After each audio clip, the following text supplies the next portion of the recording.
tout en remédiant à leurs faiblesses. Abandonnons les postures populistes, nihilistes, extrémistes qui tentent de présenter notre pays comme un désert sans loi. Chaque nation peut être éprouvée, chaque société peut être traversée par des tensions. Mais voici plus de 60 ans que nous œuvrons à construire un Sénégal selon nos valeurs de paix et de solidarité. Des jalons ont été posés par mes prédécesseurs. Continuons à bâtir sur ces acquis et éloignons-nous des radicalismes qui veulent faire de la violence l'arbitre principal de nos différends. Nous pouvons être des adversaires, mais jamais des ennemis. C'est pour cela qu'après le dialogue national réussi, que je salue encore, ma main demeure tendue à toutes les voies de bonne volonté pour continuer d'échanger sur les bonnes idées, les bonnes propositions qui nous permettront de faire advenir un Sénégal de bâtisseurs et non de casseurs, d'asseoir une paix durable, de réussir des élections apaisées, dont les résultats seront acceptés par tous le lendemain du scrutin. Cette vision de nous-mêmes comme un peuple ancré dans la paix et la stabilité n'est pas une utopie, même si notre histoire politique a rencontré quelques moments de fragilité, de tension.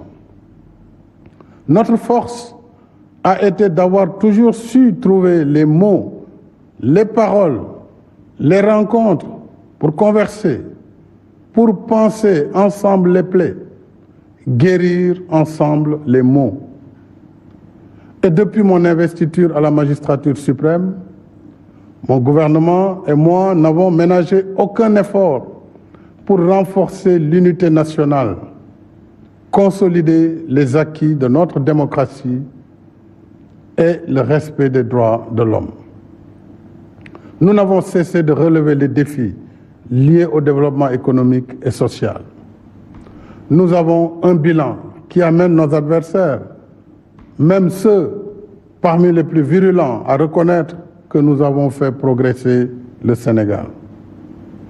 Mais aujourd'hui, ce n'est pas sur le bilan de nos réalisations que je veux surtout m'appesantir. Je veux parler avec vous de notre avenir en tant qu'il est façonné par les dynamiques de notre présent, de nos aspirations les uns à l'égard des autres, de la promesse que chacun peut être pour l'autre dans la construction du Sénégal que nous souhaitons léguer à nos enfants.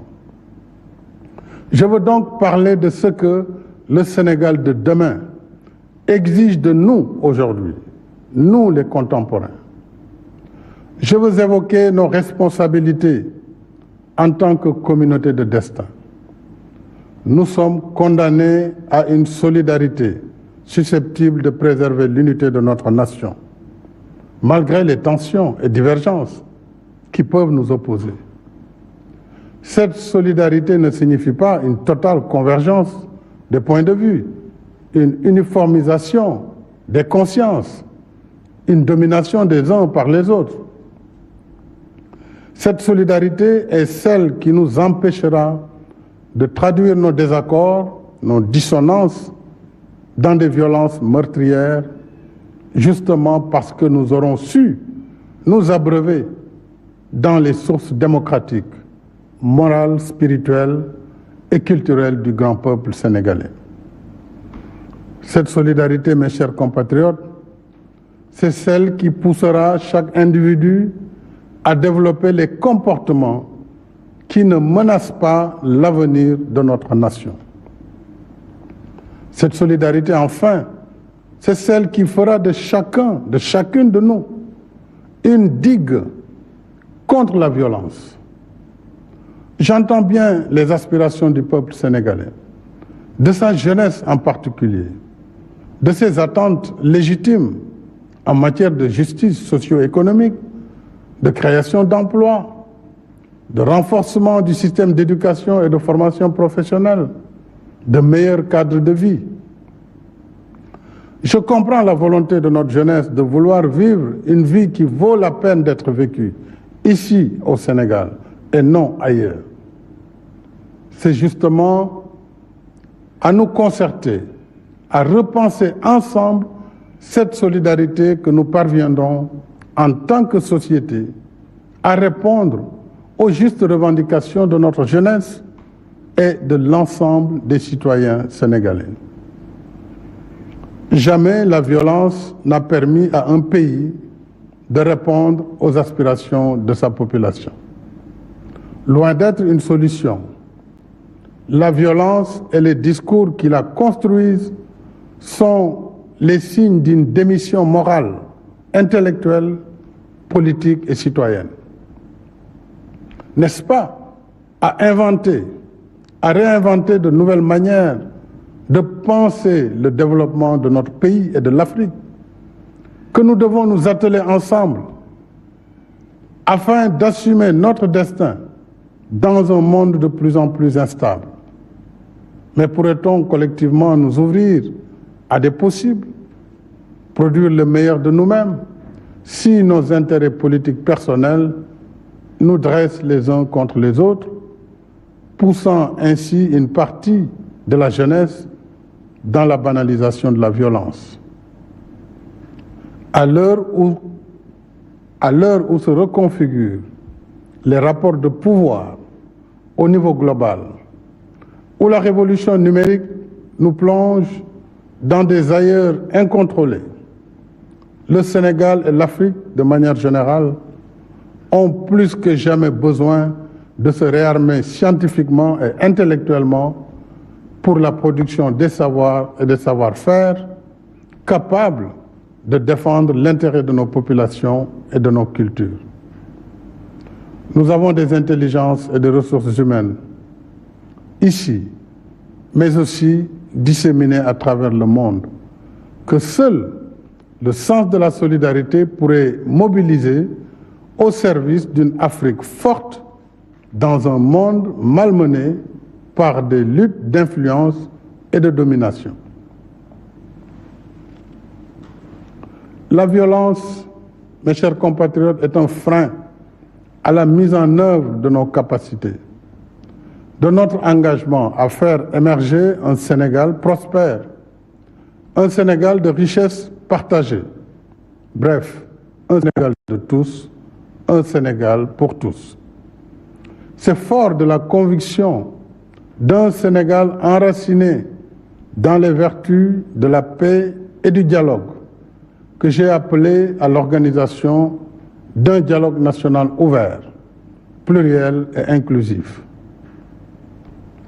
Je ne saurais assez remercier le coordonnateur de ce dialogue national, ainsi que les présidents et rapporteurs de commission, de même que tous les participants, sans exception, qui ont su mettre le Sénégal au-dessus de tout pour produire en un temps record des recommandations fort stratégiques sur les différentes dimensions de la vie sociale, politique, économique et culturelle de notre pays.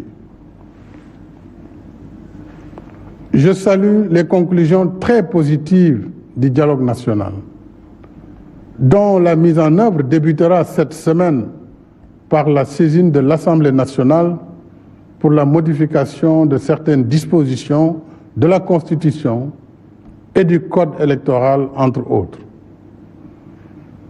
Mes chers compatriotes, s'agissant de l'élection présidentielle du 25 février 2024, je tiens à ce que le gouvernement prenne toutes les dispositions pour une bonne organisation du scrutin, comme par le passé. En ce qui me concerne, j'ai suivi avec beaucoup d'attention et d'émotion les différentes manifestations de soutien à ma candidature pour un second quinquennat. La dernière étant celle des 512 maires et présidents de conseil départemental sur les 601 que compte notre pays.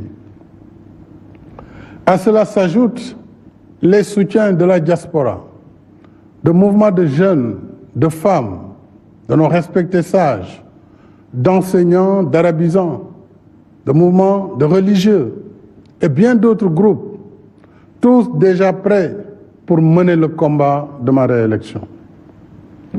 À tous ces compatriotes, je voudrais exprimer ma profonde gratitude en réservant une mention spéciale et toute particulière à la coalition Benno Bokk Yakaar, à mon parti, l'Alliance pour la République, et à la grande coalition de la majorité présidentielle.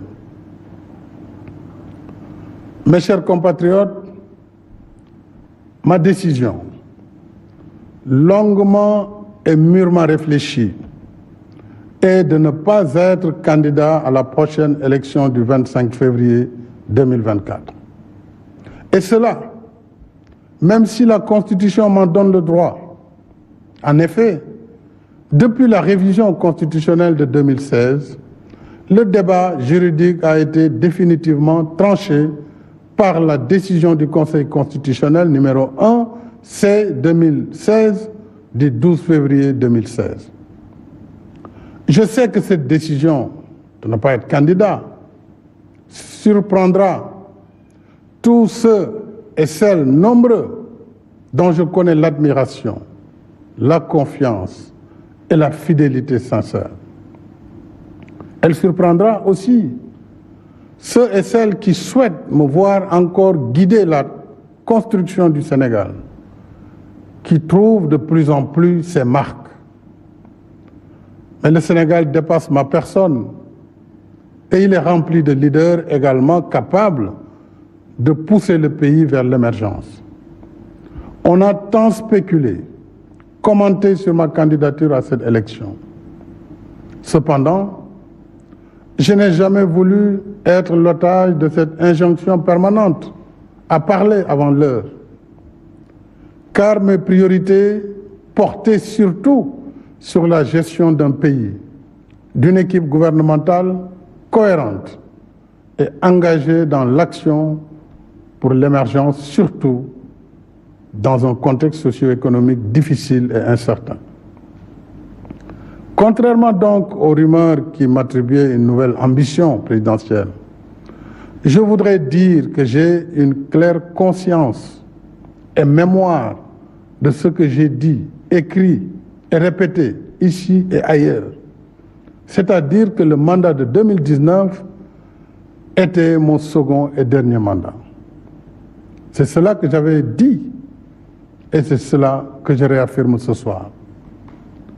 J'ai un profond respect pour les Sénégalais et les Sénégalaises qui m'ont lu et entendu. J'ai un code d'honneur et un sens de la responsabilité historique qui me commande de préserver ma dignité et ma parole.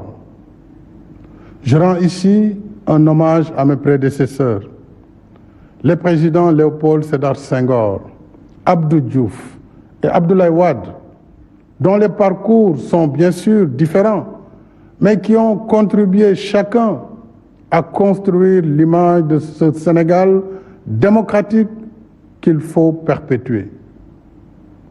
Je ne saurais faire moins. Et d'ici la transmission du pouvoir au futur président de la République, Inch'Allah, le 2 avril 2024, j'assumerai avec responsabilité et fermeté toutes les charges qui incombent à ma fonction, en vertu du mandat que vous m'avez confié et en étroite cohérence avec mon serment constitutionnel. Je continuerai de consacrer toutes mes forces à défendre sans faille les institutions constitutionnelles de la République, le respect des décisions de justice, l'intégrité du territoire, la protection des personnes et des biens. Je resterai à vos côtés, à votre écoute et au service de la République et de la nation. Nous avons des réalisations indéniables et un potentiel incroyable. Mais soyons vigilants et conscients des difficultés des obstacles qui sont réels et de l'activisme des ennemis de l'intérieur et de l'extérieur.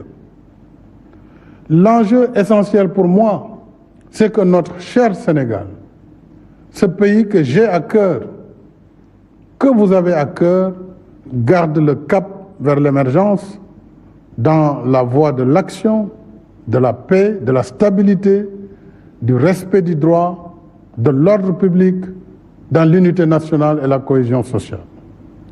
Cela exige de chacune, de chacun de nous, l'adhésion à notre modèle de société fondé sur la démocratie, la liberté, le respect de nos valeurs socio-culturelles, le respect de ce vivre ensemble qui a su jusqu'ici nous rassembler, le respect de nos religions, de nos confréries et de nos guides religieux. En somme, le respect de notre identité collective sénégalaise qui est ancrage dans le socle socio-culturel sénégalais et africain, mais aussi ouverture dans la modernité. C'est seulement ainsi que nous pourrons poursuivre ensemble, épaule contre épaule, notre élan commun vers notre destin commun, fidèle à notre devise nationale. Un peuple, un but, une foi. Vive la République et vive le Sénégal.